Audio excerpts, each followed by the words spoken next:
मुझे अपना के मुझे फिर से पराया क्यों कर दिया माँ?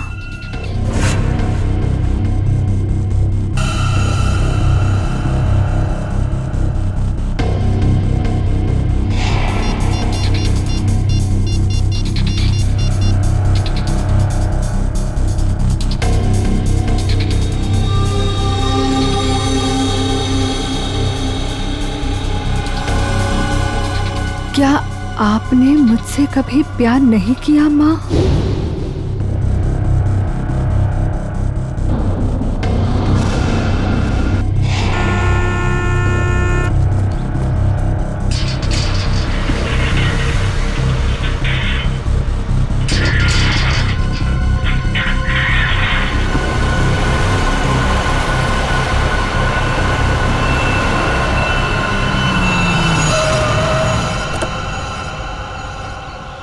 नमस्ते मैडम जी।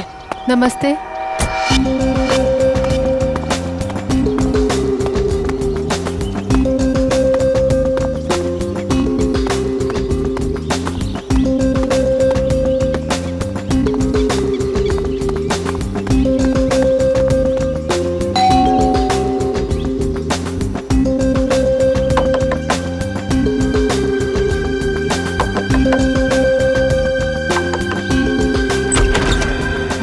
दरवाजा कैसे खुला है?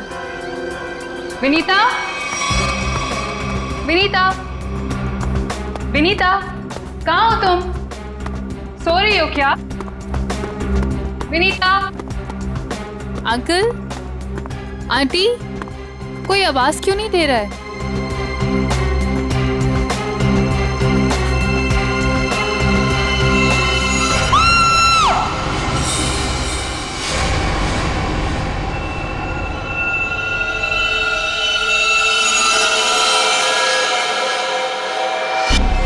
काफी खून बहा है सिर से। लगता है किसी भारी चीज से मारा गया है। सर बाथरूम में ये लोहे का रॉड मिला है सर, इस पे ताजे खून के धब्बे हैं। हो सकता है इन दोनों को मारने के लिए इस रॉड का इस्तेमाल किया गया है। उंगलियों के निशान मिल सकते हैं इस पे। संभाल के रख दो।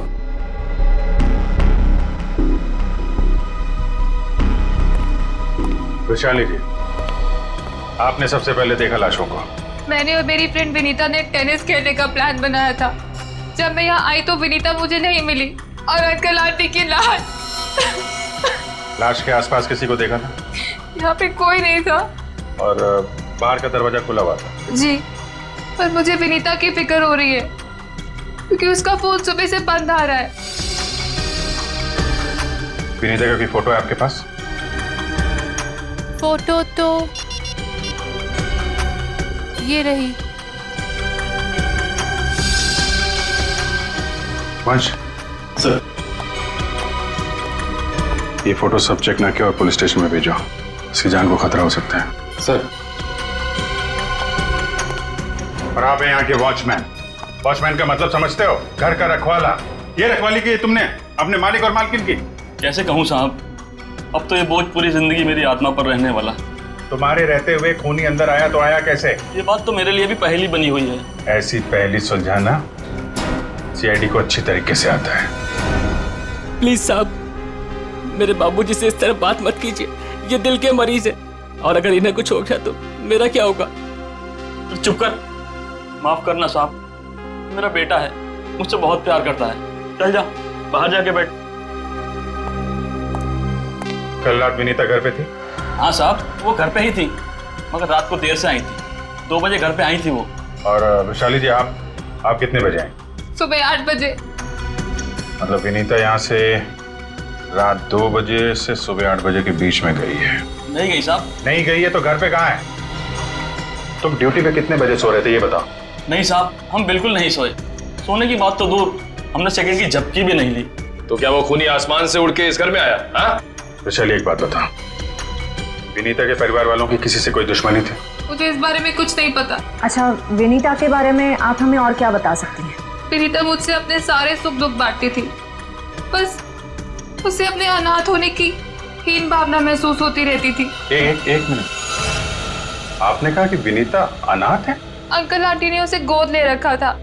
अच्छा, विनीता का सुरेश जी और उनकी पत्नी के साथ कैसा संबंध था? बहुत अच्छा था, जैसे कि उसके सगे माँ बाप हो। पर विनीता से वो एक ही बात से नाराज होते थे। कौन सी बात? रोहन। ये रोहन कौन है? वो सुरेश अंकल के दोस्त धनराज जी का बेटा था। उससे विनीता बहुत प्यार करती थी, पर इन्हें ये रिश्ता जरा भी मंजूर नहीं था। रोहन ठीक आदमी नहीं था क्या? एक नंबर का शराबी। उसकी शराब पीने की लत की वजह से उसके माँ बाप ने उसे जायदाद से बेदखल कर दिया था। शराब पीने के बाद उसे कुछ भी होश नहीं रहता। एक बार तो उसने मेरे सामने इतना बड़ा ड्रामा क्रिएट किया था। विनीता दरवाजा खोलो, खोलो दरवाजा। मैंने कहा दरवाजा खोलो वरना मैं दरवाजा तोड़ दूंगा। रोहन, मैं तुमसे अभी कोई बात नहीं कर सकती, प्लीज चले जाओ यहाँ से।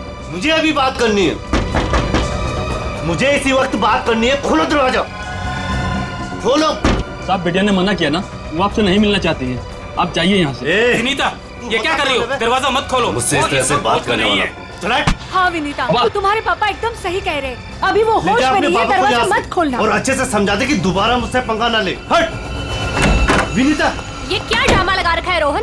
चलो अभी चलो यहाँ से। अरे और माफी मांगो इनसे।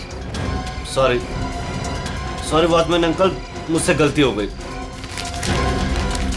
ये मेरी बदतमीजी की कीमत। दारू पी के तुम कुछ भी करते हो ना, कुछ भी बकते हो। चलो यहाँ से, चलो रोहन। हो सकता है इस रोहन ने शराब के नशे में आके सुरेश जी और उनकी पत्नी का खून कर दिया, और फिर विनीता को अपने साथ लेकर चला गया। इस रोहन का नंबर है आपके पास? हाँ नंबर तो है मेरे पास। 198234-561।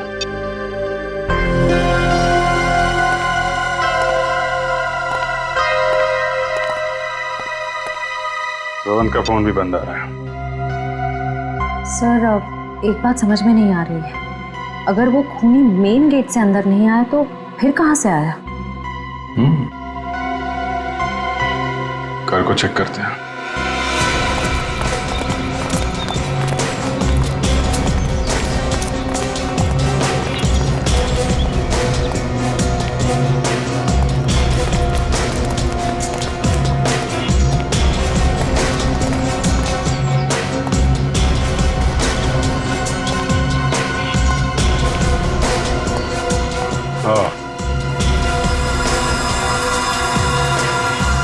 ये देखा?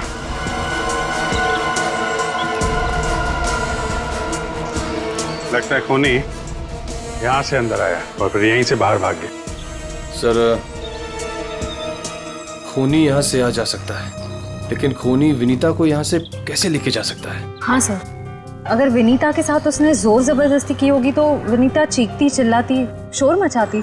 हो सकता है विनीता को बेहोश कर दिया। इसके पहले उसे कुछ हो, हमें उसे ढूंढना होगा और इस रोहन से भी मिलना पड़ेगा।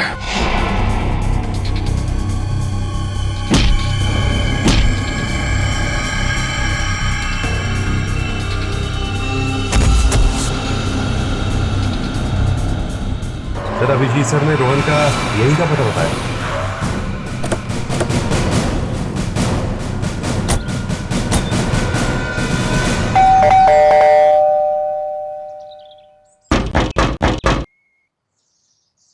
सर ये रोहन वाकई में अंदर नहीं है या फिर जानबूझ के दरवाजा नहीं खोल रहा है? अभी पता चल जाएगा।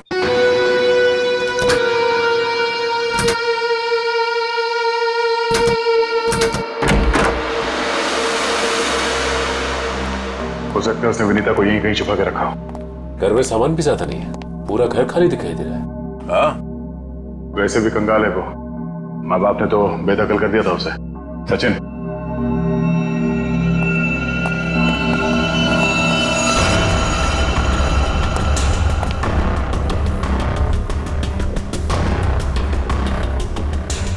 सर यहाँ तो कोई भी नहीं है, ना ही विनीता और ना ही रोहन। हो सकता है उसने अपना ठिकाना बदल दिया। काम करो, घर की तलाशी लो, कोई ना कोई सुराग जरूर मिलेगा।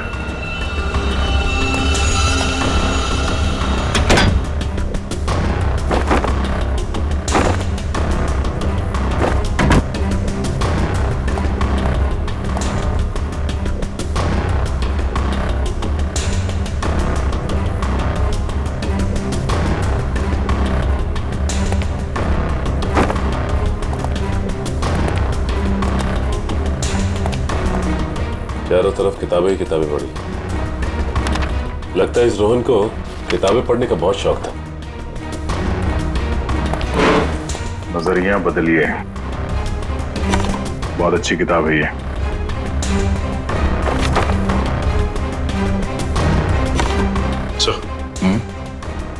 ये देखिए, इस डस्टबिन में ये दस्ताने पड़े थे। लगता है किसी ने अभी भी जलाया। मतलब इन दस्तानों का इस केस से कुछ लेना देना है।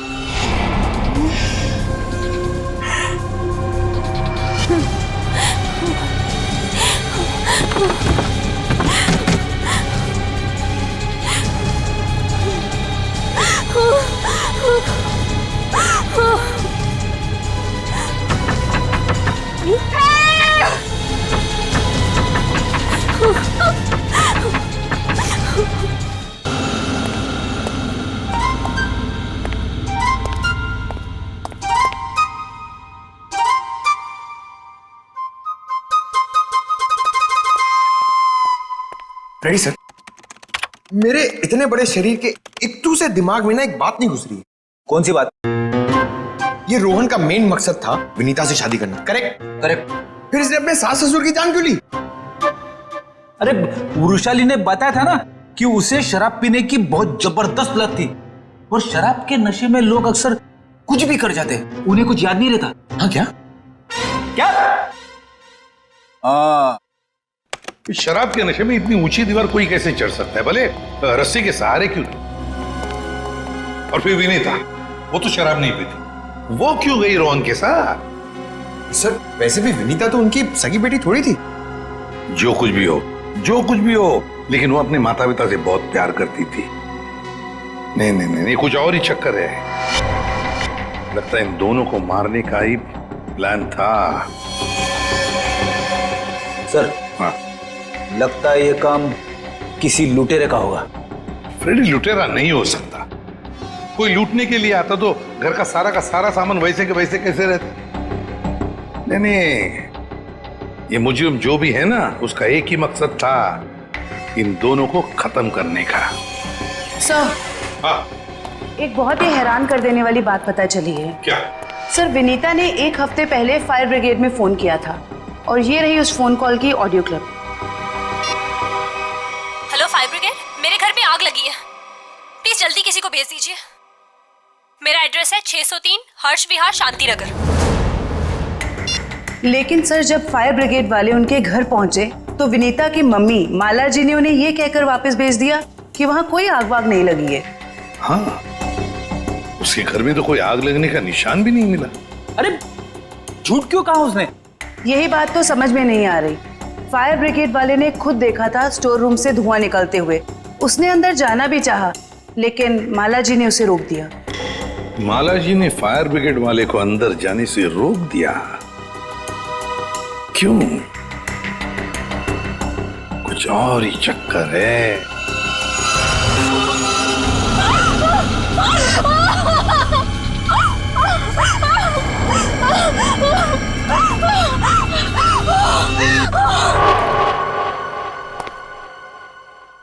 छान मारो इस जगह को अच्छी तरह से, कुछ ना कुछ जरूर मिलेगा।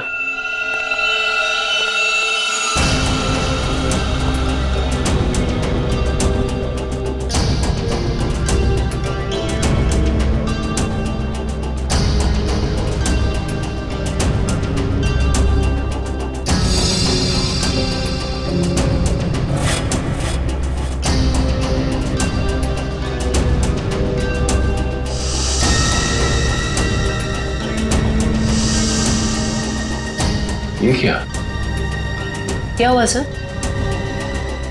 सीलिंग पे पेंटिंग बनाया। बड़ी ही अजीब बात है। देखते हैं।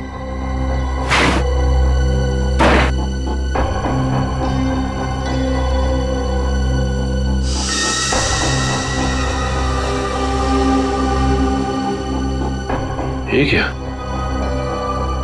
ये तो लगता है धुएं से बना हुआ निशान है, जलने की वजह से। मतलब सर फायर ब्रिगेड वाला सही कह रहा था, यहाँ पे आग तो जरूर लगी है। सर इस पेंटिंग से जली हुई सीलिंग को अच्छी तरह छुपाने की कोशिश की है। लेकिन सवाल ये उठता है कि सुरेश की पत्नी ने झूठ क्यों बोला फायर ब्रिगेड से? आखिर यहाँ पे ऐसी कौन सी आग लगी थी? सीलिंग का सिर्फ यही वाला हिस्सा जला।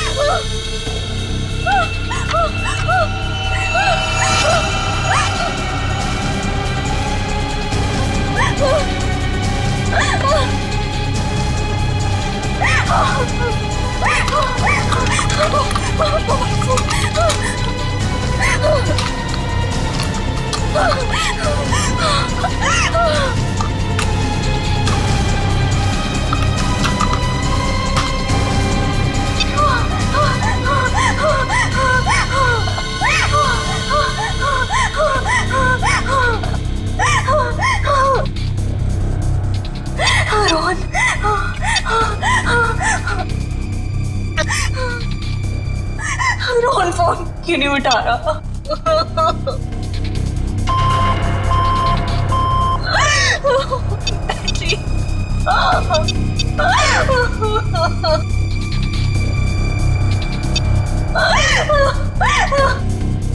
वैशाली पे फोन नहीं उठा रही।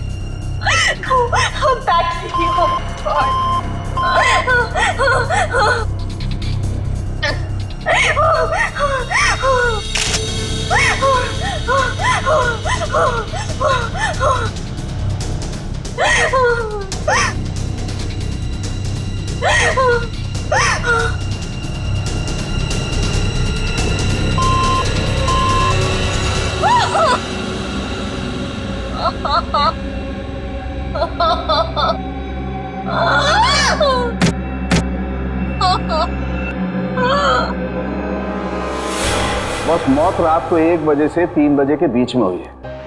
और सर वॉचमैन कह रहा था कि विनीता रात को 2 बजे घर लौटी थी। सर अगर खून उससे पहले हुए होते तो वो चीखती चिल्लाती या बाहर जाती। मतलब खून 2 और 3 बजे के बीच में हुए हैं। सालून के साहब, हमें जो लोहे का रॉड मिला था उसके ऊपर से खूनी के उंगलियों के निशान मिले या नहीं? नहीं, बस कोई उंगलियों के निशान नहीं मिले। नहीं मिले?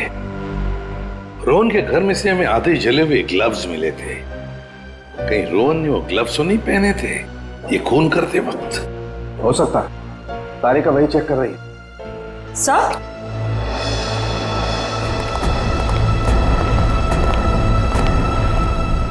सर ये खास किस्म का सॉल्यूशन है, इको डेल्पाइट नाम। अगर मैं इस सॉल्यूशन को इन दस्तानों पर डालूं तो इन दस्तानों पर जो कुछ भी लगा हुआ होगा वो अलग हो जाएगा। अरे वाह, फॉरेंसिक टेक्नोलॉजी कहां से कहां पहुंच गई है।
अरे इन पे तो खून लगा है, देखते हैं किसका है।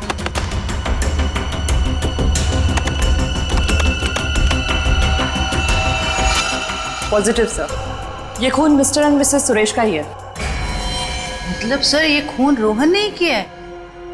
एक मिनट होल्ड ऑन।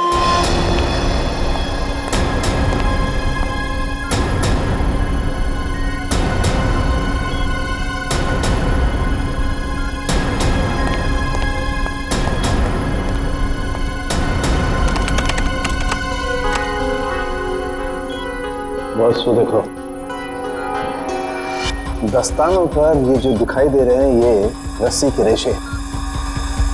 सर कहीं ये वही रस्सी तो नहीं जो हमें विनीता के घर के बाहर मिली थी? ये डॉक्टर साहब का कंप्यूटर कैसा है? टी करते रहता है।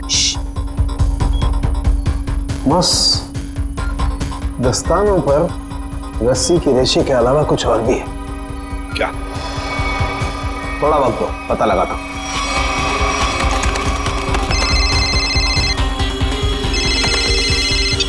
हाँ श्रेया, ठीक है। क्या? सर विनीता का फोन थोड़ी देर के लिए ऑन हुआ था, उसके घर के बिल्कुल करीब। और सर उसने सोशल नेटवर्किंग साइट पे अपने दोस्त को एक SOS मैसेज भी भेजा है। श्रेया मुझे लिंक अभी भेज रही है सर। ये देखिए सर। मैं घुटन से मर रही हूं, प्लीज मुझे बचाओ। Vinita, my God.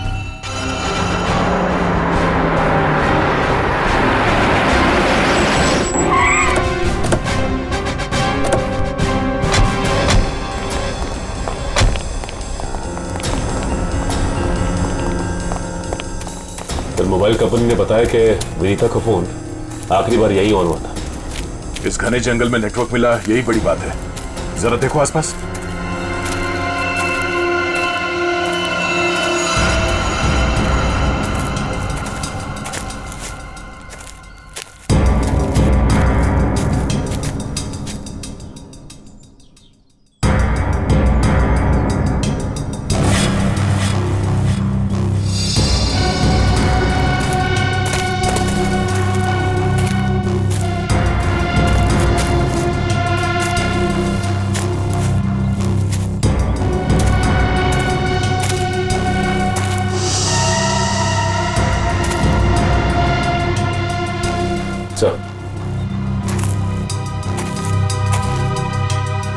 सामने झोपड़ी दिखाई दे रही है।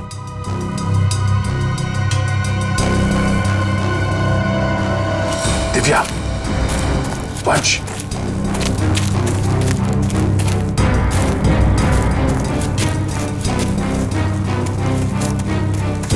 चौकन्ने रहना।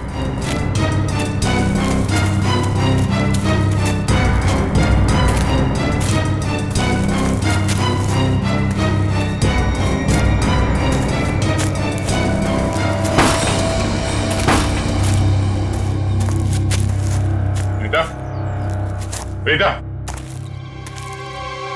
तो तलाशी लो।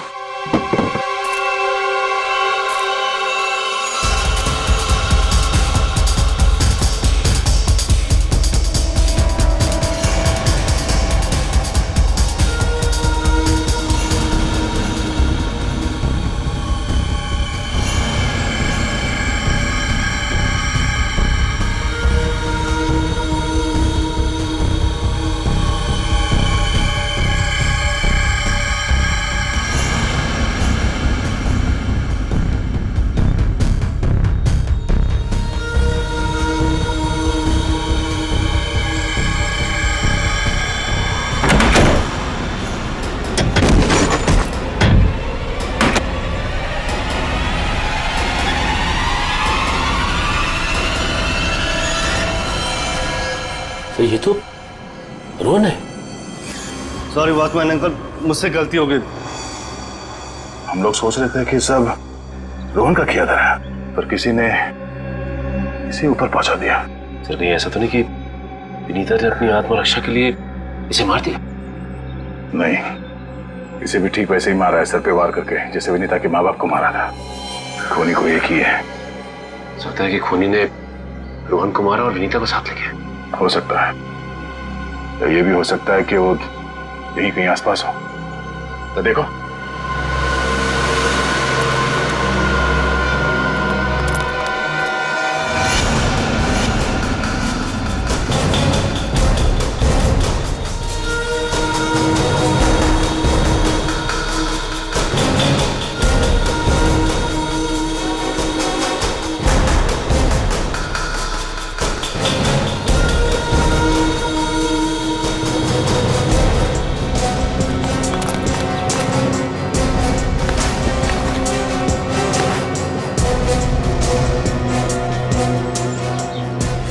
सर आसपास भी कुछ नहीं मिला सर। तो कुछ नहीं मिला। सर ये देखिए, फावड़ा और कुदाल।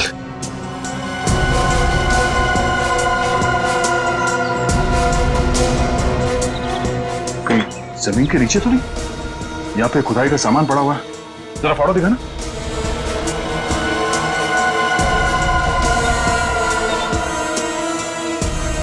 इस फावड़े पे गीली मिट्टी लगी हुई और ये पत्ता। अब विनीता को यहाँ जमीन के नीचे रखा गया है, जंगल के किसी ऐसे हिस्से में जहां पे ये पत्ते मिलते हो। ढूंढो, जरा देखो आसपास।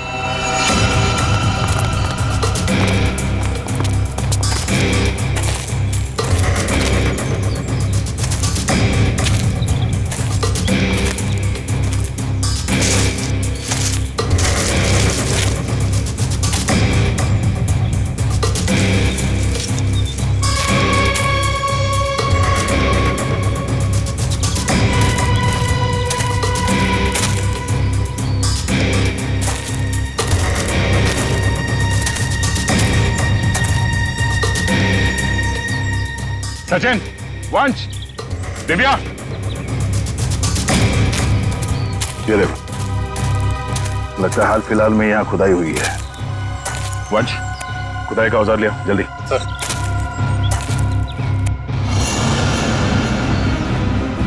गुड, यहाँ पे खोदना शुरू करो।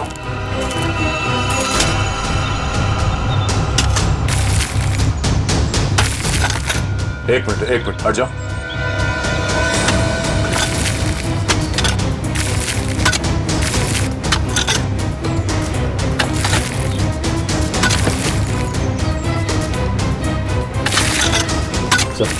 हाँ? कुछ है। एक मिनट, खोदा बंद करो, हाथ से निकालो।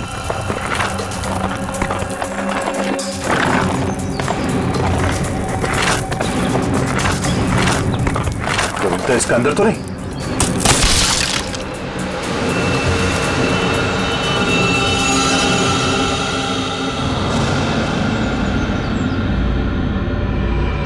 विनीता! ओह नो, सांसें धीमी चल रही है, इसे अस्पताल ले जाना होगा। निकालो उसको बाहर जल्दी। हाथ दो, निकालो बाहर, निकालो। पैर पकड़ो उसके। चलो।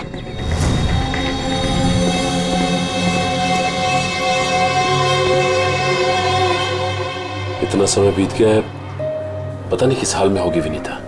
हम तो वक्त रहते उसे यहाँ ले आए, उम्मीद तो यही है कि वो ठीक हो जाएगी। ठीक भी हो जाएगी तो भी रोहन की मौत और उसके माँ बाप की मौत का सदमा पता नहीं बर्दाश्त कर पाएगी कि नहीं। मैं हमेशा कहता हूँ कि सीआईडी में सबसे मुश्किल काम यही है, किसी को किसी अपने की मौत की खबर देना। हाँ डॉक्टर साहब, कैसी है विनीता? अब खतरे से बाहर है, उन्हें होश आ गया। गुड, हम उनसे बात कर सकते हैं? हाँ बात कर सकते हैं, लेकिन वो काफी तनाव में, बहुत देर तक कम ऑक्सीजन में रहने की वजह से फिलहाल बहुत ज्यादा कमजोर है वो। थोड़ा संभाल के ध्यान रखिएगा इस बात का। ठीक है, हम इस बात का ख्याल रखेंगे। Thank you. चलो।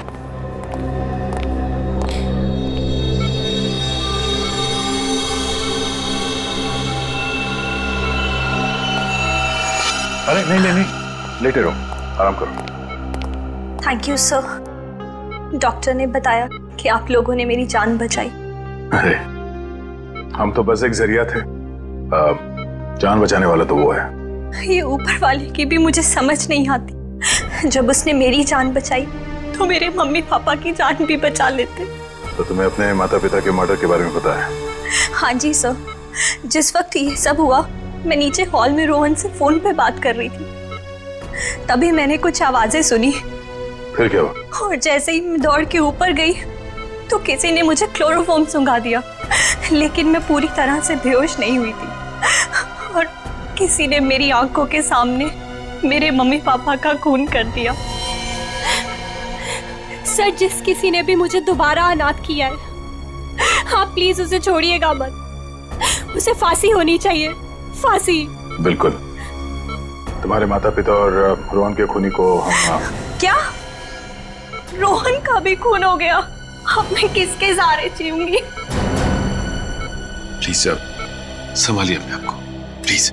अच्छा ये बताइए कि आपको कब पता लगा कि आप उस बॉक्स के अंदर बंद हैं? जब मेरी आंखें खुली तो मैं एक घुटन भरे बक्से में थी। मुझे नहीं पता था कि किसी ने मुझे जिंदा दफन कर दिया। अच्छा विनीता, उनमें से किसी का चेहरा देखा था तुमने? नहीं सर। ठीक है। आरोप साहब, दया, वो जो रस्सी है उस रस्सी पर मुझे भेड़ का बाल मिला है। उस रस्सी पे भेड़ का बाल मिला? हाँ दया, भेड़ का बाल। और भेड़ भी ऐसी वैसी नहीं, हिमालय पर रहने वाली भेड़। ओह, मतलब वो रस्सी किसी ऐसे आदमी का है जो हिमालय पर्वत के आसपास जाके आया है या फिर वहीं का रहने वाला है? बिल्कुल बिल्कुल। ठीक है डॉक्टर साहब, मैं आपसे बाद में बात करता हूँ। ओके। अच्छा हाँ दया, विनीता कैसी है? ठीक है, होश आ गया उसे। गुड गुड, चलो ठीक है फिर, बाय। Okay sir. विनीता, ये बताओ कि तुम्हारे आसपास में कोई ऐसा आदमी है जो हाल ही में हिमालय जाके आया था क्या, या फिर वहीं का रहने वाला हो जो यहाँ पे आया हो? सिर्फ हिमालय पे नहीं, नेपाल भी गए थे मम्मी पापा। अच्छा, कब की बात है? 1 महीने पहले की। वो खुद से वहां गए थे या ये ट्रैवल एजेंट के जरिए टूर पैकेज में? टूर बुक करवाया था सर। इससे उनके पैसे भी बच जाते थे और उनके नए दोस्त भी बन जाते थे। लेकिन उन्हें नहीं पता था कि ये टूर उनकी जिंदगी का आखिरी टूर होगा। संभालो अपने आप को। विनीता, हमें उस ट्रैवल एजेंट का नंबर चाहिए। सर, विनीता के माता पिता के साथ जितने भी लोग नेपाल गए थे उन सभी से पूछताछ कर लिए। तो क्या पता चला? सर, नेपाल में एक अनाथ आश्रम है।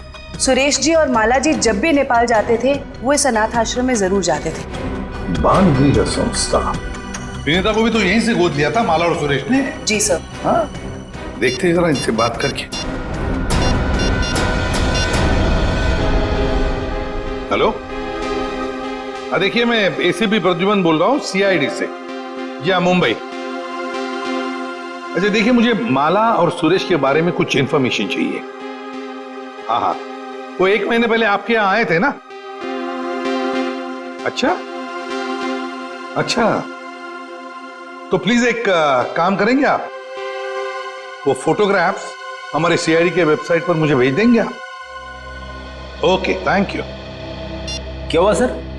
किसकी तस्वीरें मंगवाई आपने? विनीता को गोद लेने से पहले सुरेश और माला ने इसी अनाथ आश्रम से 1 साल पहले एक लड़के को गोद लिया था, गोविंद नाम में। गोविंद, लगता है फोटोग्राफ्स आ गए।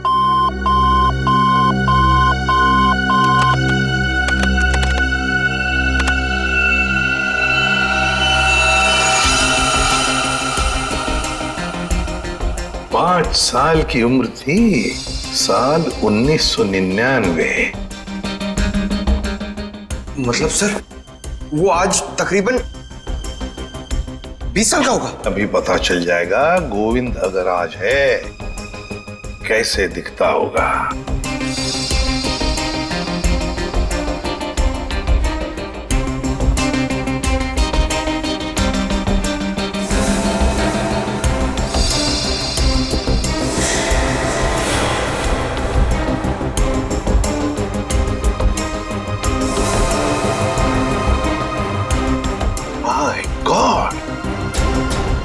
माय गॉड, ये गोविंद है।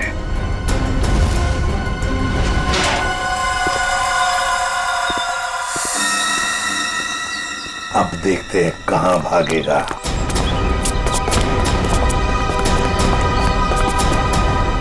ठीक है सर, हमें देख के अंदर भाग गया है। जब गीदड़ की मौत आती है तो वो शहर की तरफ भागता है, मगर ये तो अंदर भाग गया। मगर सर, वो अंदर की तरफ क्यों भागा? वो तो पकड़ा जाएगा। ऐसे मुजरिम बाहर की तरफ भागते हैं, मगर ये अंदर भागे या बाहर, पकड़ा तो ये जाएगा ही। कहां गया ये? अभिजीत, दया, सर फैल जाओ, मैं सामने से घुसता हूं।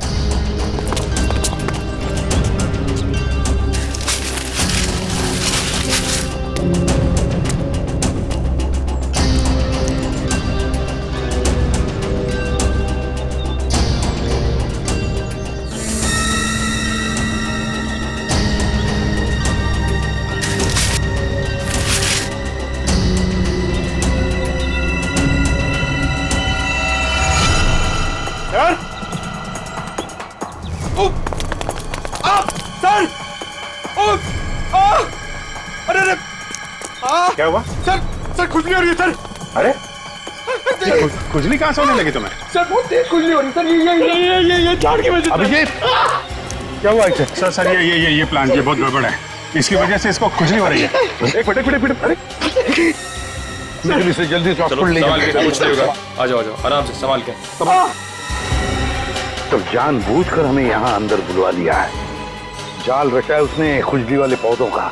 संभल के रहना, यहीं कहीं छुपाई है।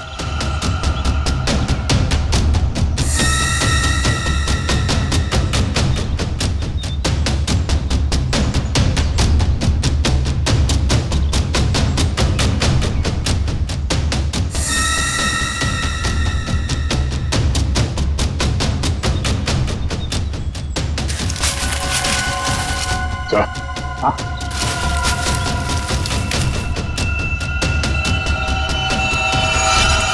चलो बाहर निकलो, बहुत बना लिया पौधों को हथियार। अब विदाई का समय आ गया तुम्हारा, ससुराल चलना है। चलो प्लीज साहब, मेरे बाबूजी से इस तरह बात मत कीजिए। बहुत गड्ढे खोद लिए दूसरों के लिए, गिर गए ना उसी में। सर पानी मंगाइए सर, वरना मैं खुजली से मर जाऊंगा। पानी क्यों? खुजली का इलाज हम अपने साथ लेके चलते हैं। किसी औलाद के लिए अपने माँ बाप का खून करना इतना आसान नहीं होता सर, फिर चाहे वो माँ बाप सौतेले क्यों ना हो। गोद लिया था ना उन्होंने तुम्हें, फिर वॉचमैन को क्यों सौंप दिया? यही सच तो मैं भी जानना चाहता था सर, कि मुझे गोद लेने के 1 साल बाद मेरे माँ बाप को ऐसा क्या सूझा कि उन्हें लगा उन्हें एक लड़की को गोद लेना चाहिए, और मुझे फिर ऐसे ही सड़क पर छोड़ दिया और विनीता को गोद ले लिया। क्या तुम्हें सड़क पे छोड़ दिया? हाँ सर, ऐसा बर्ताव तो कोई अपने जानवर के साथ भी नहीं करता, जैसा उन लोगों ने मेरे साथ किया। वो तो भला हो मेरे बाबूजी का, जो उन्होंने मुझे रोता हुआ बस स्टॉप पर देखा और अपने साथ अपने घर ले गए, और तब मेरी अच्छी परवरिश की उन्होंने। सुरेश और माला ने पहचाना नहीं तुम्हें? नहीं सर, मैंने हाल फिलहाल में उनके घर जाना शुरू किया था। मेरे बाबूजी की उम्र हो गई थी, तो मुझे लगा मुझे नौकरी करनी चाहिए। क्या तुम्हारे बाबूजी जानते नहीं थे कि तुम उनके मालिक के बेटे हो? नहीं सर, जब मैं उन्हें मिला था तब वो वहां काम नहीं करते थे। और सर मैं इसे कोई इत्तेफाक नहीं कहूंगा, तो भगवान ने मेरे साथ इंसाफ की। तुम्हें किसने अधिकार दिया सजा देने का? सजा देने का हक सिर्फ अदालत को है। क्या तुम शुरू में ही पहचान गए थे उन दोनों को? ये बात तुम्हें मालूम कैसे पड़ी कि उन्होंने तुम्हारे साथ ऐसा किया था? नहीं पहचाना था सर।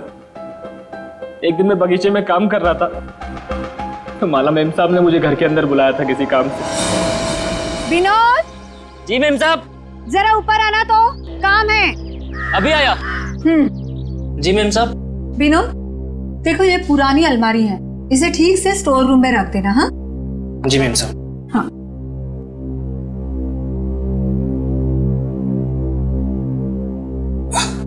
क्या हुआ विनोद, बहुत भारी है क्या?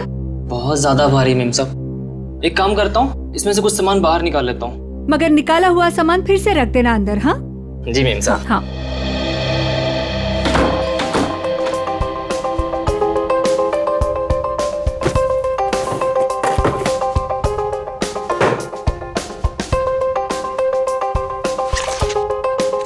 कितनी प्यारी प्यारी ड्राइंग्स हैं।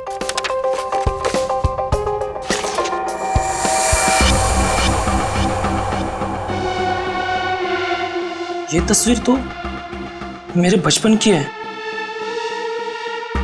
इसका मतलब साहब और मेम साहब ने मुझे गोद लिया था। विनोद कितनी देर, जल्दी करो। जी मेम साहब, बस हो गया।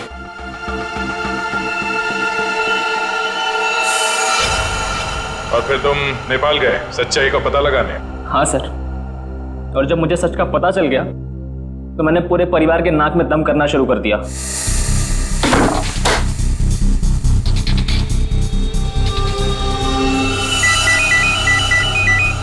किसका फोन है?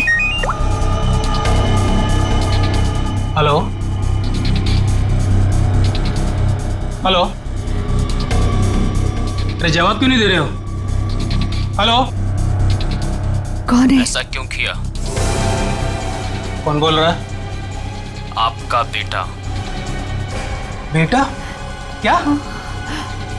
बताइए, ऐसा क्यों किया? मुझे अपना बनाकर फिर से अनाथ क्यों कर दिया? देखो, ऐसी बातें फोन पर नहीं होती हैं।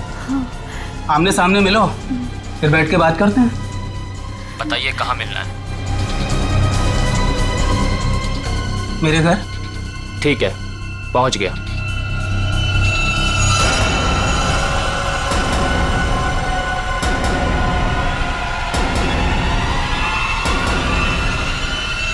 स्टोर रूम की अलमारी में तुम्ही ने आग लगाई थी ना? हाँ सर, पर माला जी नहीं चाहती थी कि उनकी सच्चाई दुनिया को मालूम पड़े और समाज में उनकी बेइज्जती हो, इसीलिए फायर ब्रिगेड को भी उन्होंने वापस भिजवा दिया। और रोहन? रोहन को क्यों मारा? मैं रोहन को नहीं मारना चाहता था सर, उससे मेरा कोई लेना देना था ही नहीं। मैं तो उसके घर गया हुआ था वो दस्ताने रखने के लिए, ताकि आप लोगों को दस्ताने उसके घर से मिले और आप लोग उस पर शक करें। उसने मुझे देख लिया सर, मजबूरन मुझे उसे मारना पड़ा। बदले की आग में तूने 3 खून किए, एक मासूम को जिंदा दफनाने की कोशिश भी की। ये कैसा बदला? ये बदले की आग तुम्हें फांसी के फंदे तक ले जाएगी, फांसी के फंदे तक।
ओह, तो ये टारगेट है।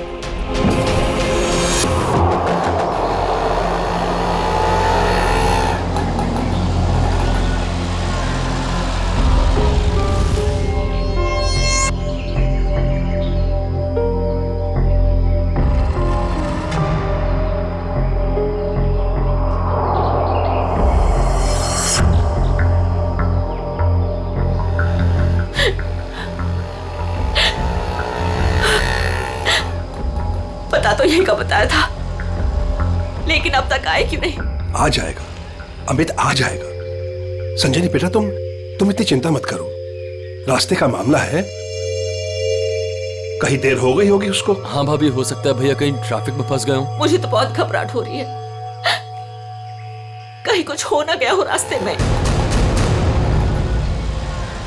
ये लो भाभी, आ गए भैया। आप फालतू में इतना परेशान हो रही थी। ये लो, आ गए।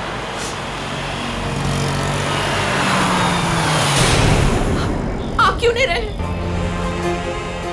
रुक क्यों गया वो? भैया को तो जगह पता थी।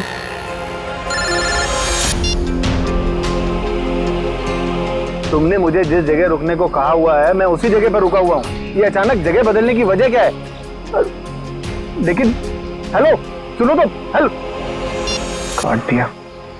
ये लोग यहाँ क्या कर रहे हैं? इन लोगों को मैंने मना किया था कि मेरे पीछे मत आए।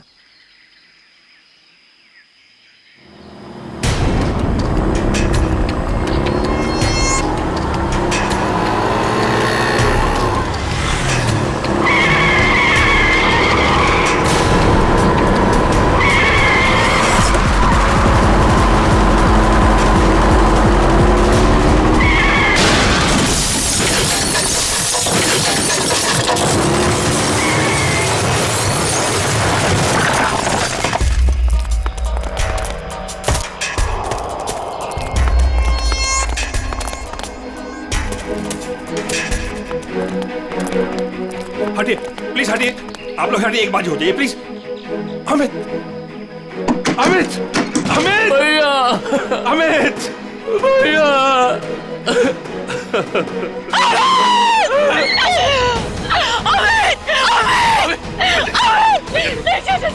चाचा जी मुझे लगी हो गया, बिल्कुल लगी हो गई। चाचा जी मुझे जाने, मुझे देखने दीजिए, मुझे देखने दीजिए। देखने के लिए कुछ नहीं बता। नहीं चाचा जी नहीं, आप झूठ बोल रहे हैं। नहीं, ये झूठ है। भाभी, भैया सच में हमारे साथ नहीं रहे। संभालो अपने आप को please, please.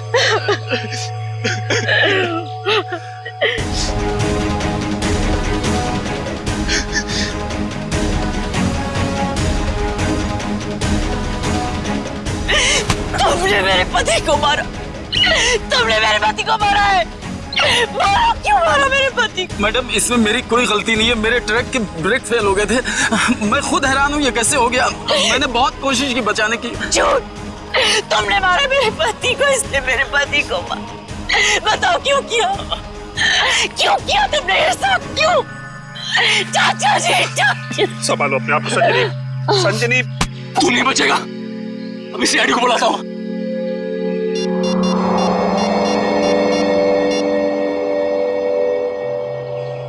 Hello CID.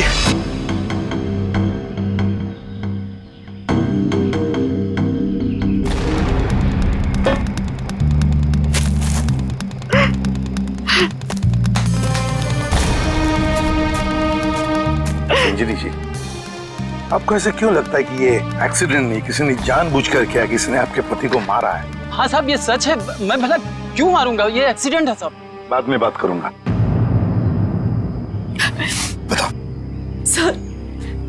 Sir ये जानबूझकर किया गया है। मेरे पति को मुझसे छीन लिया गया है। साहब, अच्छा खासा मैं गुजरात से चला आ रहा था, कहीं भी कुछ नहीं हुआ। यहीं पर आकर मेरी गाड़ी का ब्रेक फेल हो गया साहब। साहब, वो गाड़ी बिल्कुल मेरे सामने थी। मैं ब्रेक लगाने की कोशिश भी कर रहा था, लेकिन साहब ब्रेक नहीं लग रहा था। मैंने हॉर्न भी बजाया, स्टीयरिंग काटने की कोशिश की साहब, लेकिन ये एक्सीडेंट हो गया साहब।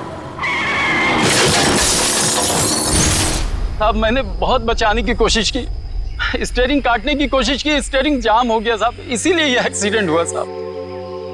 सही कह रहा है सर, ये किसी ने स्टीयरिंग और ब्रेक के साथ छेड़छाड़ की है सर।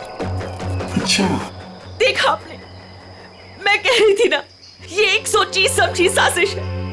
मेरे पति को मार दिया गया है सर, और मैं आपको बता सकती हूँ क्यों।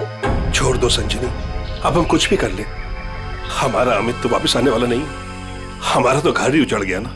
अब किसी को कुछ बता के क्या फायदा होने वाला है? क्यों छोड़ दूं चाचा जी, अब छुपाने वाली बात रही क्या गई है। अमित तो अब नहीं रहे, और काजल का कोई पता ही नहीं। काजल? ये काजल कौन है?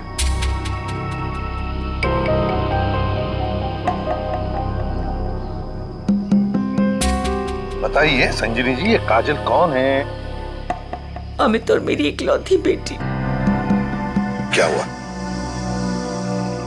उसे कल किसी ने अगवा कर लिया। आज अमित उसकी फिरौती की रकम देने आ रहा था।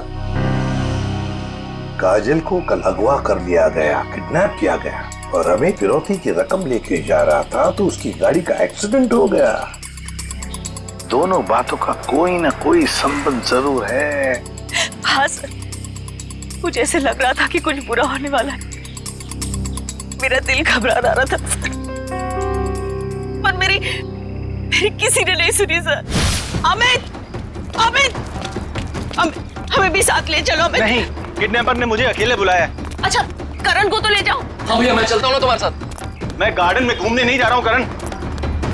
अमित, मुझे बहुत घबराहट हो रही है। अगर वहाँ पे कुछ नहीं होगा। तुम समझने की कोशिश क्यों नहीं कर रही हो?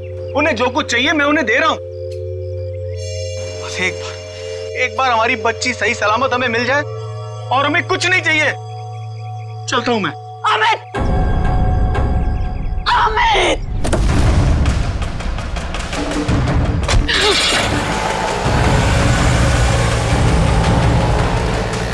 संजनी, चलो अंदर चलते हैं, सब ठीक हो जाएगा। ओके।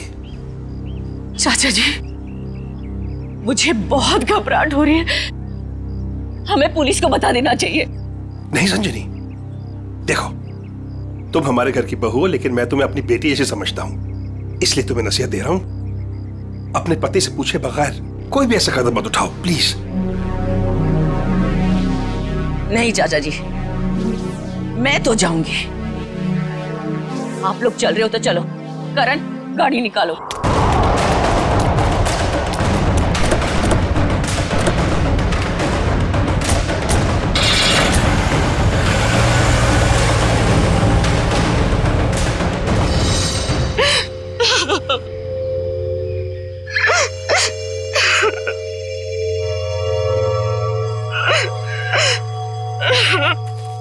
सर, कोई उस आदमी को क्यों मारेगा जो उसे फिरौती देने आने वाला था?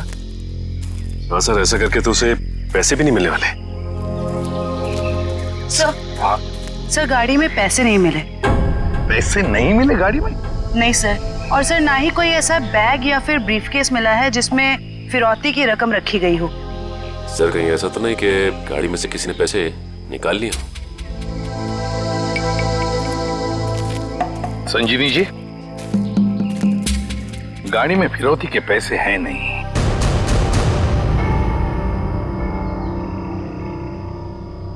पैसा नहीं था। पैसा नहीं था? फिरौती कुछ और ही थी। क्या? कुछ और ही था?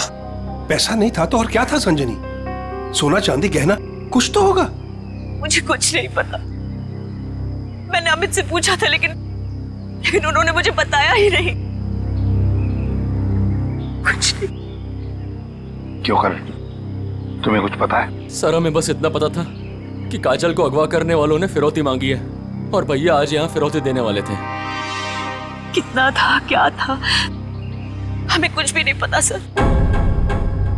संजनी जी, पता नहीं क्यों लेकिन मुझे लग रहा है कि आप लोग कुछ छुपा रहे हैं। हमसे कुछ भी छुपाइए मत, यही वक्त है सच सच बताने का। हम कुछ भी नहीं छुपा रहे हैं सर, यकीन कीजिए। सर मेरी बेटी को बचा लीजिए।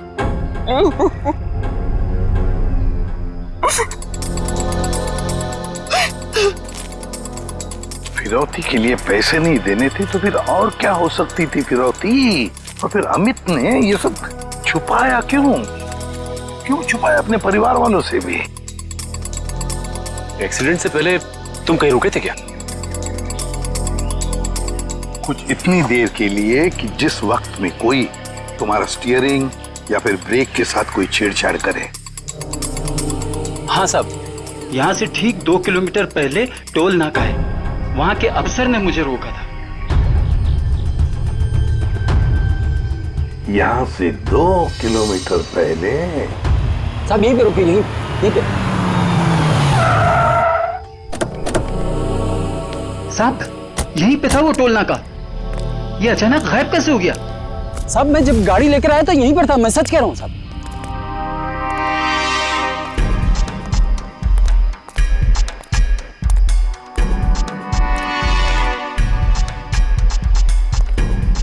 अगर यही था तो गायब कहाँ हो गया? ये देखो, यहाँ झाड़ियों के पीछे गायब हुआ है वो टोल नाका। हाँ साहब, ये बैरल और बम्बू तो यहाँ पर थे, वहाँ कैसे पहुँच गए? ये नकली टोल नाका सिर्फ तुम्हें रोकने के लिए बनाया गया था। और जब तुम यहाँ के उस नकली ऑफिसर से बात कर रहे होगे, उस वक्त तुम्हारे ट्रक के ब्रेक और स्टीयरिंग के साथ किसी ने छेड़खानी की है। यानी सर ये सब नकली था? जी हाँ, सब कुछ नकली था। अब एक काम करो, उस नकली ऑफिसर का स्केच बनाओ हमारे लिए। जी सर, यही है वो नकली ऑक्ट्रॉय ऑफिसर जिसने ट्रक रोका था। हमारे रिकॉर्ड में इसका कुछ मैच वगैरह है? नहीं सर, किसी से भी नहीं। सिर्फ इतना ही नहीं सर, जो अमित को फिरौती के लिए फोन आ रहे थे जिस नंबर से, उसका पता भी गलत दिया हुआ है। अब जिस समझ में नहीं आता, एक बाप अपनी बेटी को छुड़ाने के लिए फिरौती की रकम लेके जा रहा है, उसका खून होता है। क्यों होता है खून? क्या वजह हो सकती है? और सर फिरौती अगर पैसा नहीं है तो और क्या हो सकता है? बॉस, शायद मैं कुछ मदद कर सकता हूँ आप लोगों की। तुझे गाड़ी में कोई फिरौती की रकम मिल गई क्या? नहीं, रकम नहीं मिली। कोई ज्वेलरी जो गाड़ी में छुपा के रखी गई हो फिरौती के तौर पे देने के लिए? नहीं, बिल्कुल। अरे डॉक्टर साहब, आपका हर जवाब अगर नहीं और बिल्कुल नहीं है तो मिला क्या आपको? आइसक्रीम। अमित की कार में आपको आइसक्रीम मिली है? नहीं। हाँ नहीं फारूकी, क्या मजाक है ये? सीधे सीधे बता क्या मिला है तुझे? मजाक नहीं है बॉस, बताता हूँ। मुझे अमित की दाहिने हाथ की उंगलियों में आइसक्रीम मिली। सर आइसक्रीम का फ्लेवर क्या था? Good question. Butterscotch flavour की आइसक्रीम थी। सर आपको पूरा यकीन है कि आपकी जांच में कुछ गड़बड़ नहीं हुई है? तुम्हें मेरी जांच पर यकीन है कि नहीं? सर है, यकीन है, मगर ये यकीन करना थोड़ा मुश्किल हो रहा है सर कि एक आदमी अपनी अगवा की हुई बेटी के लिए फिरौती लेके जा रहा है और इस काम से पहले वो बटर स्कॉच आइसक्रीम के मजे लेने लगता है। देखो भाई, वो क्या कर रहा था क्या नहीं कर रहा था ये मुझे नहीं मालूम। अब इस क्लू से आप लोग कुछ ढूंढ सकते हैं तो ढूंढिए। मैं चलता हूं, बाय।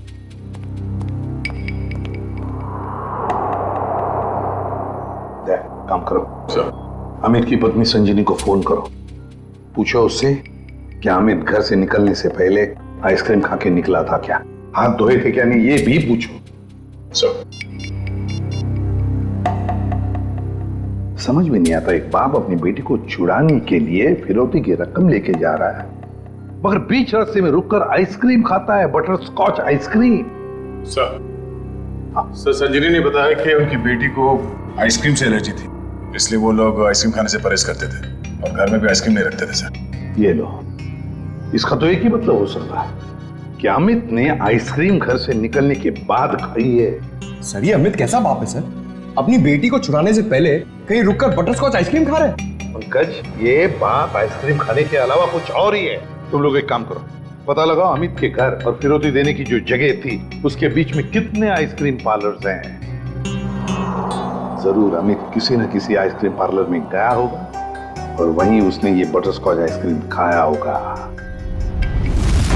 सर हमने सारे आइसक्रीम पार्लर चेक किए तो पता चला कि ये वही आइसक्रीम पार्लर है जहाँ से अमित ने कल आइसक्रीम खरीदी थी। ठीक है,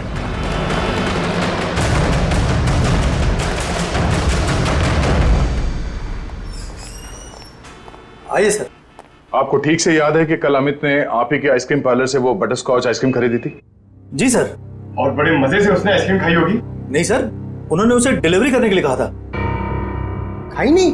अरे सर ये तो गड़बड़ कर दिया, इतनी अच्छी आइसक्रीम खरीदी और खाई भी नहीं। अगर उसने आइसक्रीम खाई नहीं तो फिर उसके हाथ में आइसक्रीम आई कैसे? किस एड्रेस पे भिजवाई थी आइसक्रीम? एक मिनट मैम। पता करना होगा कौन है वो खास आदमी जिसके लिए अमित ने अपने इंपॉर्टेंट काम को रोककर उसके लिए आइसक्रीम भेजना ज्यादा जरूरी समझा। ये नाम है। ये तो अमित के घर का एड्रेस है।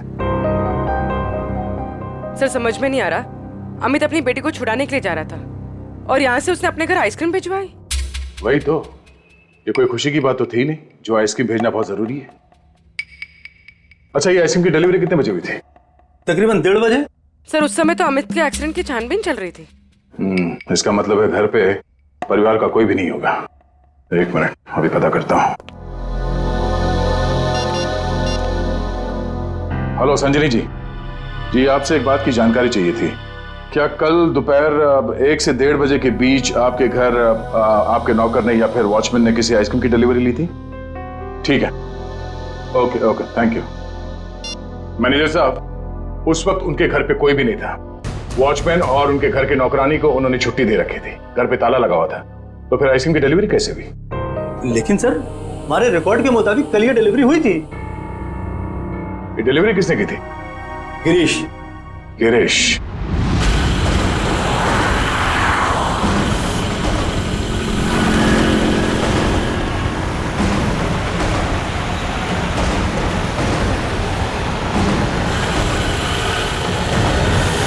सर हम इस बटर स्कॉच का गिरीश का पीछा क्यों कर रहे हैं सर? अब ये तो पता चल गया था कि कल अमित ने आइसक्रीम का जो ऑर्डर दिया था उसके घर तक नहीं पहुंचा। हाँ सर। अब हमें ये पता चलेगा कि डिलीवरी बॉय ने उस आइसक्रीम के साथ क्या किया था। सर इसलिए आपने फिर से आइसक्रीम अमित के घर के पते पर ऑर्डर की? मैंने तो सिर्फ अमित का जो ऑर्डर है उसे दोहराया है। अब देखते हैं ये डिलीवरी बॉय क्या करता है। सर आपको लगता है गिरीश वही करेगा जो उसने कल किया था? लगता नहीं है पंकज, गिरीश ने फिर से वही गलती की है। वो देखो, वो दूसरे रास्ते पे मुड़ गया।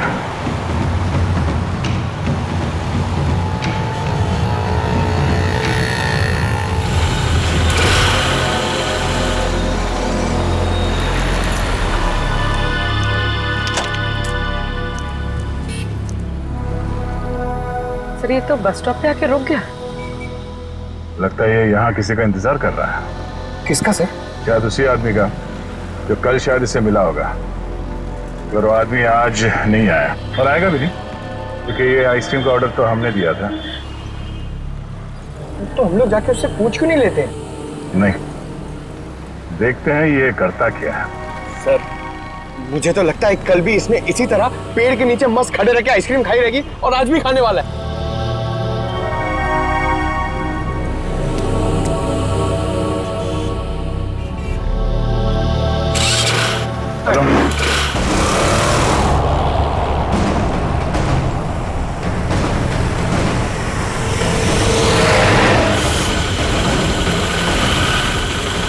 अबे यार, इसने तो आइसक्रीम का मिल्क शेक बना दिया होगा।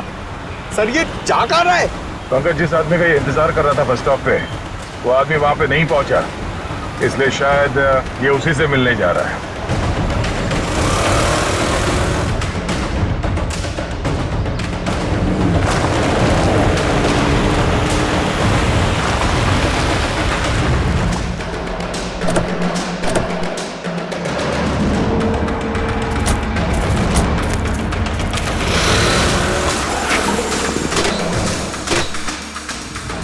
लगता है ये उसी आदमी को ढूंढता हुआ यहाँ पर आया।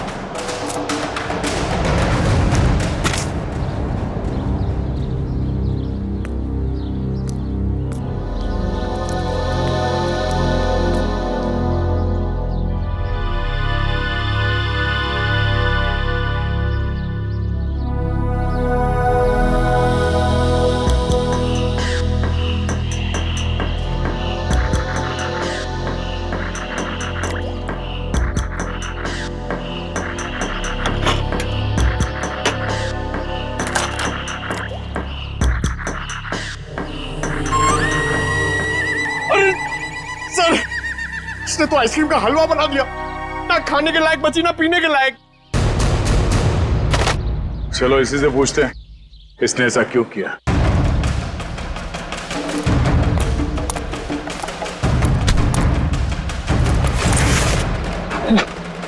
अब बैठेगा।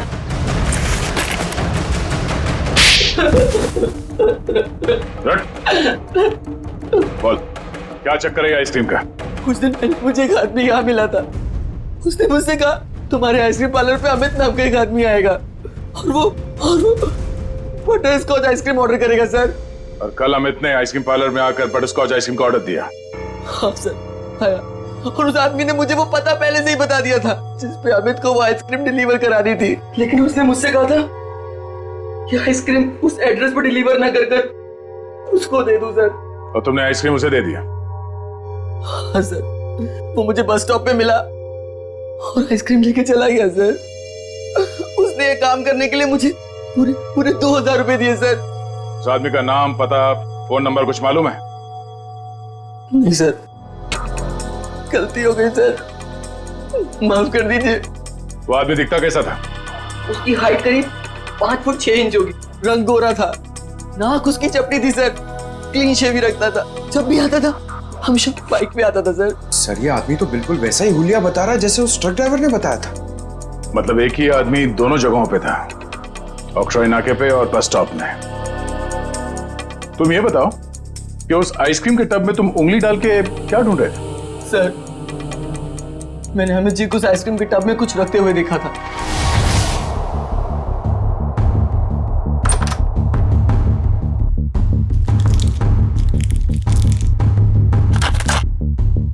मैनेजर साहब, हाँ, इस आइसक्रीम के डिब्बे की डिलीवरी करा दीजिए जल्दी। इसका टाइम पे पहुंचना बहुत जरूरी है। आप बेफिक्र रहिए, ये बिल्कुल समय पे पहुंच जाएगा। जी इस बात का ध्यान रखिएगा कि यही डब्बा पहुंचे, कोई दूसरा नहीं। हाँ बिल्कुल यही डब्बा पहुंचेगा और आपकी आंखों के सामने। Girish, yes sir. बेटा ये डब्बा इस पते पे दे आना। Okay sir. ठीक है। तो इसीलिए अमित की उंगलियों पे वो आइसक्रीम लग गया जिसके ट्रेसेस डॉक्टर सालुंके को मिले थे। हाँ सर। मैंने सोचा उसको आइसक्रीम दे दूंगा और अपने पैसे ले लूंगा सर। और वो तुम्हें यहाँ भी नहीं मिला। नहीं मिला। फिर मैंने सोचा कम से कम मैं उस आइसक्रीम के टब में से वो कीमती चीज तो निकाल लूं। अब तो अमित के घर वाले ही बता सकते हैं कि अमित ने उस आइसक्रीम टब में क्या कीमती चीज रखी थी और उस आदमी को वो कीमती चीज क्यों चाहिए थी। क्या ये क्या कह रहे हैं आप सर? फिरौती देने से पहले हमें आइसक्रीम खरीदने गए थे? जी हाँ। और उसने उस आइसक्रीम में कुछ रखा था। हाँ, और जरूर वही चीज फिरौती थी। क्या लगता है आप लोगों को, क्या रखा होगा उसने आइसक्रीम में?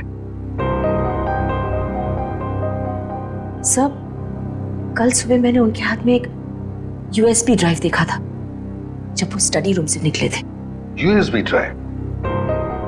एक मिनट सर, कहीं अमित ने वो यूएसबी ड्राइव आइसक्रीम में तो नहीं रखा? सर ऐसा ही था, और भी ऐसे रखे रहते थे उनके पास। ऐसी क्या खास बात छुपा के रखी होगी यूएसबी ड्राइव में अमित ने, जो फिरौती के तौर पर इस्तेमाल किया?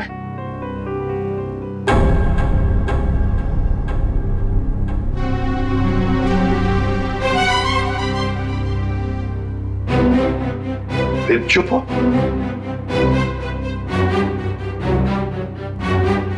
आप लोग चुप क्यों हैं? क्या छुपा रहे हैं आप लोग? प्लीज मत छुपाइए, जो भी है सच सच बताइए, वरना बहुत देर हो जाएगी और काजल की जान को खतरा भी हो सकता है। बताइए। सर वो दरअसल सबको हम बताते हैं कि हम एक्सपोर्ट इंपोर्ट का बिजनेस करते हैं, बट एक्चुअली में कुछ और ही है। सर हम सरकार के लिए लाइव हथियार बनाते हैं।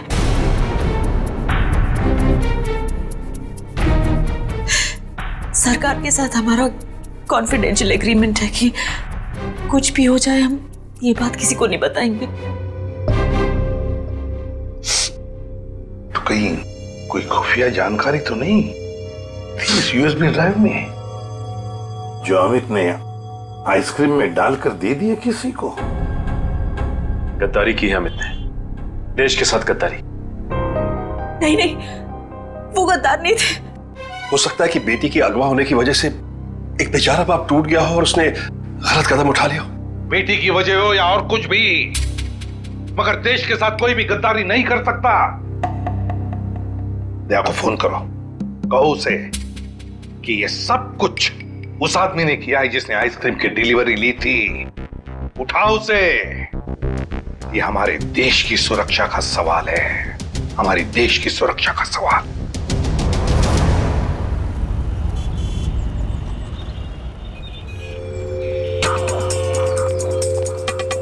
सर इस दुकान के सीसीटीवी से सामने वाले बस स्टॉप का फुटेज हमने उस पॉइंट से क्यों किया है जब वो आइसक्रीम डिलीवरी बॉय सामने आके रुका था। गुड, लेकर सर देखते हैं कौन है वो आदमी जो डिलीवरी बॉय से आइसक्रीम लेकर गया।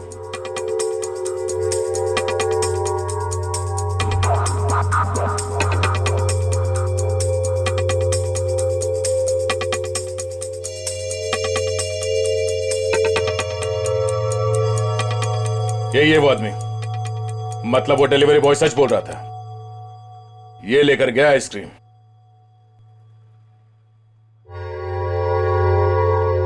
पूर्वी एक मिनट पॉज करो।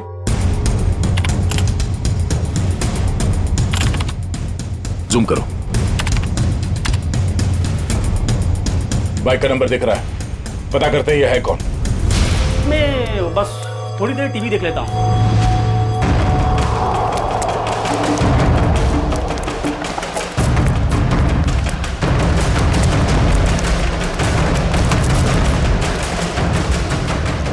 भाग क्यों रहा है, हैं? नहीं साहब, बस ऐसे ही डर गया था। मैंने कुछ नहीं किया है। मैंने कब कहा तुमने कुछ किया है?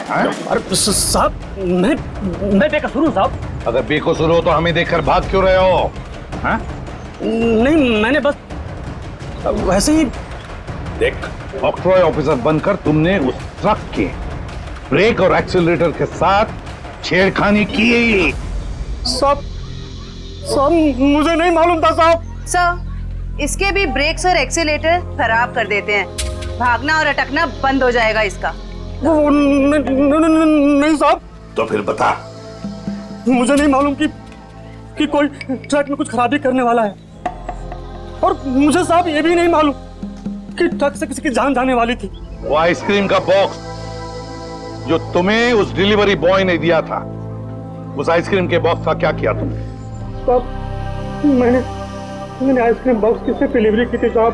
किसके कहने पर? किसके कहने पर किया सब ये तुमने? साहब, वो एक औरत थी। एक औरत? हाँ साहब। और वो औरत मिली कहाँ तुम्हें? हाँ? सर, एक बस स्टॉप पर वहीं मिली थी वो। और ये साहब, ये सब कुछ मैंने पैसे के लिए किया साहब। उसका नाम पता तो मालूम नहीं होगा तुम्हें? शक्ल भी नहीं देखी होगी। क्यों? नहीं साहब, नाम नहीं मुझे मालूम है। वो जब आई थी तो उसने अपना चेहरा शॉल से ढक रखा था। उस औरत ने तुम्हें कांटेक्ट कैसे किया? साहब, उसने मुझे कॉल किया था।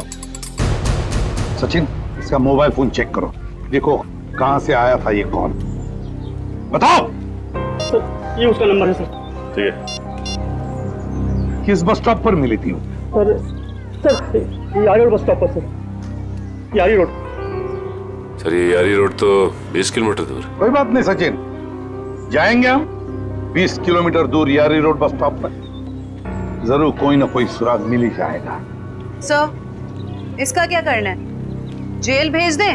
नहीं जयवंती, इसे जाने देते हैं। वैसे भी ये कुछ काम का नहीं रहा हमारे, है ना? बहुत बहुत शुक्रिया साहब, बहुत बहुत शुक्रिया।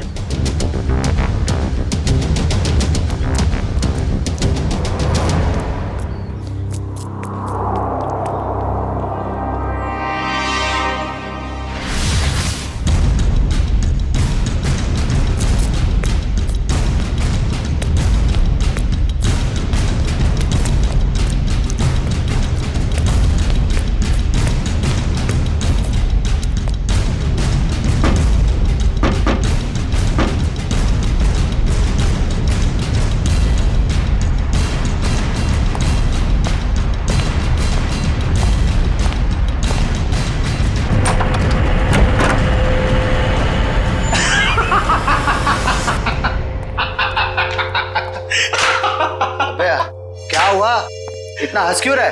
अरे यार, आज 3 सीआईडी वालों को चूना लगा के आ रहा हूं। उन्होंने मेरी बातों पर भरोसा कर लिया। अरे बता तो।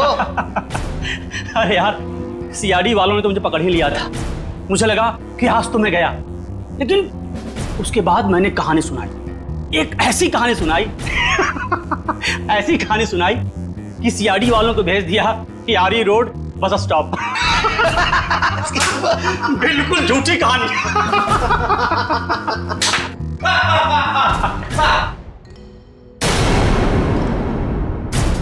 बहुत हंसी आ रही है।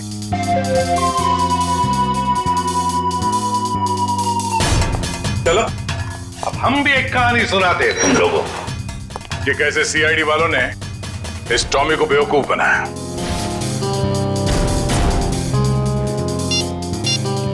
तुम्हारे मोबाइल से मैंने अपना नंबर डायल किया, बस तुम्हारा नंबर मेरे मोबाइल पे आ गया, और तुम्हारा नंबर ट्रैक करते करते हम यहां तक पहुंचे तुम सबकी बारात निकालने।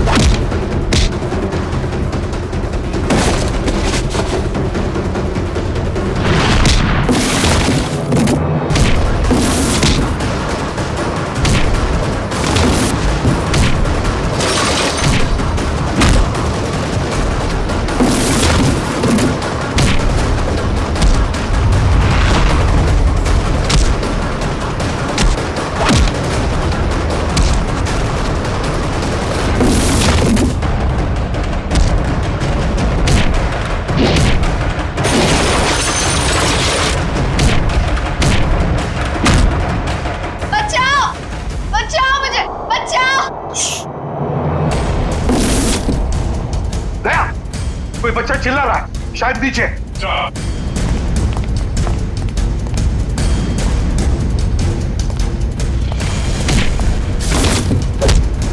तुम काजल हो? घबराओ मत बेटा।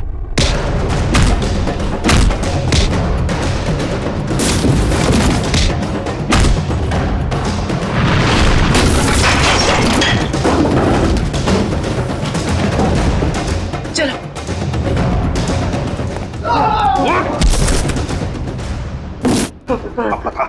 पता यूएसबी ड्राइव कहाँ है? सर मुझे नहीं पता सर। और मुझे नहीं पता सर। अंकल, वो यूएसबी इनके पास नहीं है, किसी और के पास है। किसी और के पास है? किसके पास है बेटा? मैंने उन्हें बात करते सुना था।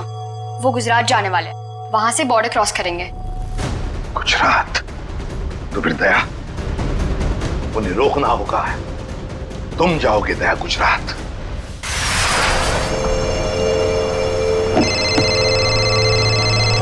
हेलो निखिल, नजरें गड़ा के रखना। हाँ सर। बॉर्डर की तरफ यही दोनों रास्ते जाते हैं, उन्हीं में से किसी में होगा वो। Okay sir, okay. हम लोग नजर रखते हैं। और ये भी पता चला है कि वो हरे रंग की ओपन जीप है। निखिल, हरे रंग की जीप में वो लोग, हरे रंग की, समझे? हरे रंग? कहीं भी दिखाई पड़े रोक लेना उनको। Okay sir.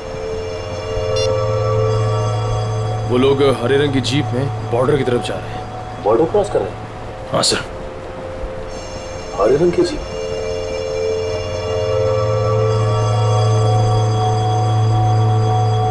एक मिनट, वो देखो सामने कुछ जीप दिखाई दे रही, लगता वही लोग। हाँ, लग तो वही रहे। रुक जाओ। देखो आप लोग सीआईडी से हैं, तुम लोग यहाँ से बच के जा नहीं सकते हो। अरे हाँ, ये तो सचमुच सीआईडी वाले। आप क्या करेंगे? तैयार रहना, पास में आए तो उड़ा देना। सर वो लोग हमारे सामने ही हैं। ग्रेट, पकड़ लो उन्हें। जीप दिख गई है। ठीक है सर, हम उनके पीछे ही हैं।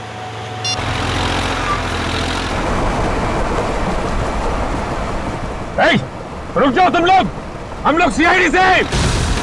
रुक जाओ। एक मिनट, देखिए फायर मत करो।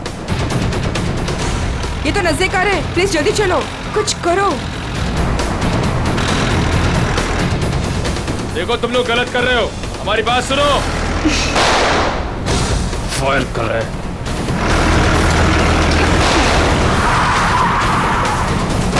देखो तुम लोग गलत कर रहे हो, अपने आप को हमारे।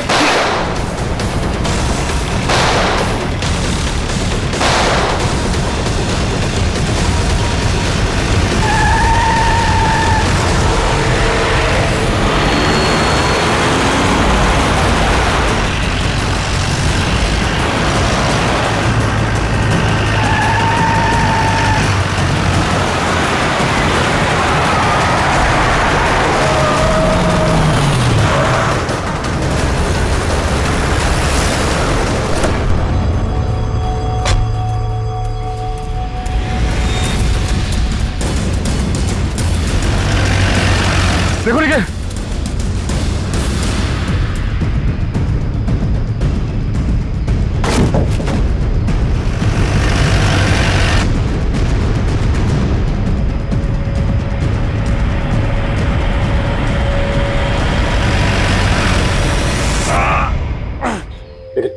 एक काम करो जल्दी, अभिजीत सर को इन्फॉर्म करो जल्दी। इस गाड़ी को भी अभी खराब होना था। सर हम लोग उनका पीछा कर रहे थे, सर हमारी गाड़ी फंस गई। Oh no. सर उनको पता चल गया हम उनका पीछा कर रहे हैं। हाँ सर। Okay sir. ठीक है, हम लोग देखते हैं। ओके सर, ठीक है सर। चलो यार, उन लोगों की जीप तो फंस गई है और दुश्मन निकला जा रहा है। क्या करें? एक रास्ता है हमारे पास, गाड़ी घुमाओ गया।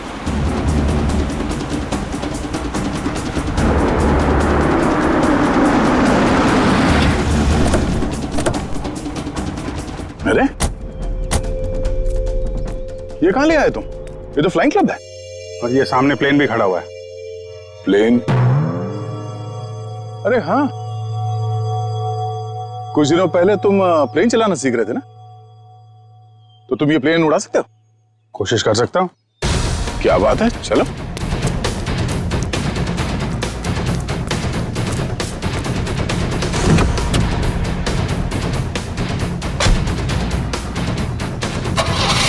और जोर से निकल। तुम्हें आता है ना चलाने? अरे आता है यार, ट्रेनिंग ली है। देख रहा हूँ जरा। 1 मिनट, डरना नहीं है। चल मेरी चिड़िया, उड़ जा। पहले पहले पहले स्टार्ट।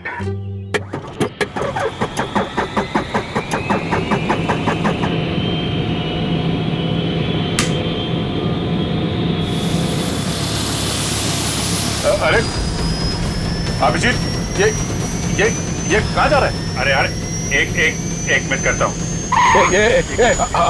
अभिजीत क्या कर रहे हो यार? ये कहाँ जा रहा है? तुम्हें चलाना आता है? ये हो जाएगा यार। अभिजीत, ये सवाल क्या? बैठे रहो। हो जाएगा यार। ये अरे आजा चिड़िया, इधर आजा। क्या यार, मैंने 2 ही लेसन लिए थे।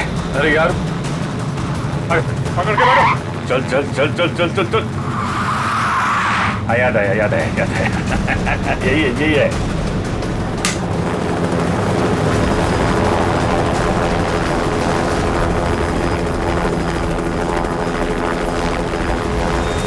ये जा रही चिड़िया, ऊपर जा रही।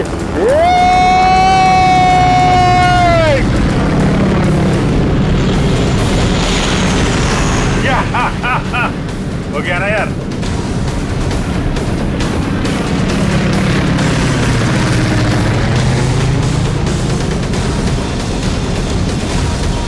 अभिजीत संभाल के।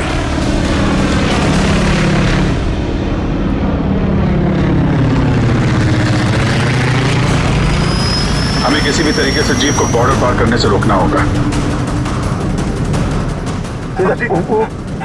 वो देखो, हाँ? सचिन और निखिल। इस तरह।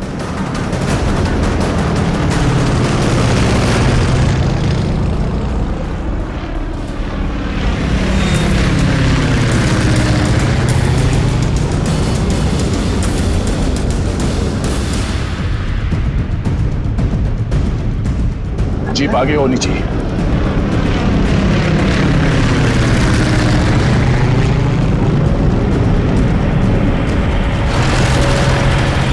वो देखो अभिजीत, जीप आ गई है।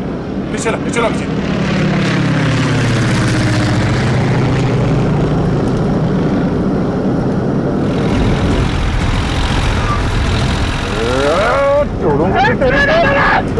खींचो।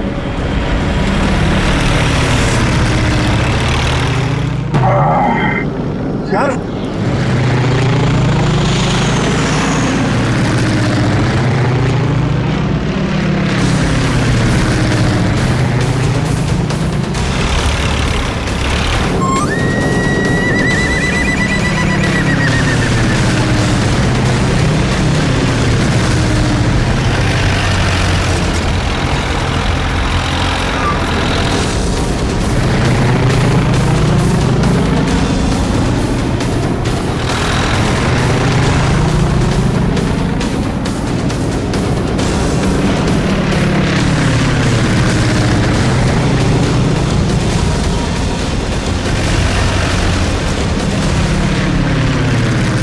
काम करते हैं, इसको पीछे से ही पकड़ते हैं। जो भी करना संभाल के करना है।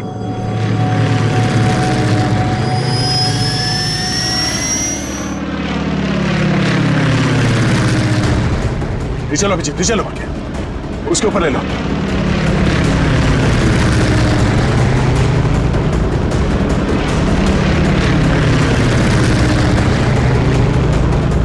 छोड़ूंगा ना इसको आज।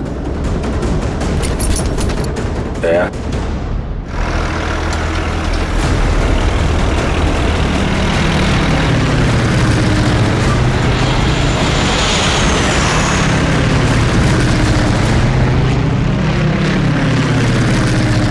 फिर से ट्राई करता हूं। दया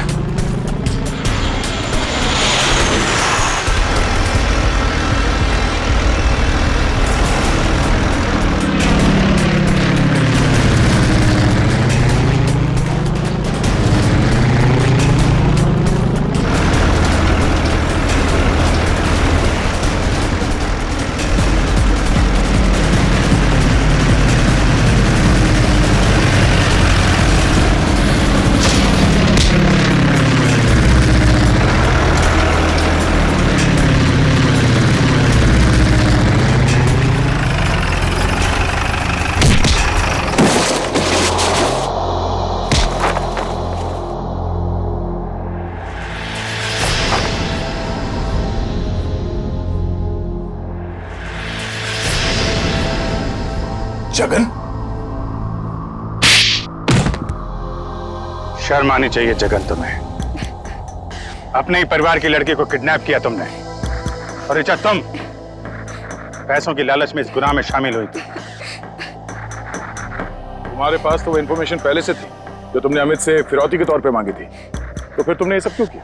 क्योंकि मैंने वो सारी इन्फॉर्मेशन पहले ही दुश्मनों को भेज दी थी, और मुझे पता था कि सरकार को इस बात का पता चल जाएगा। इसलिए तुमने किडनैपिंग का ड्रामा किया ताकि इसमें अमित फंस जाए।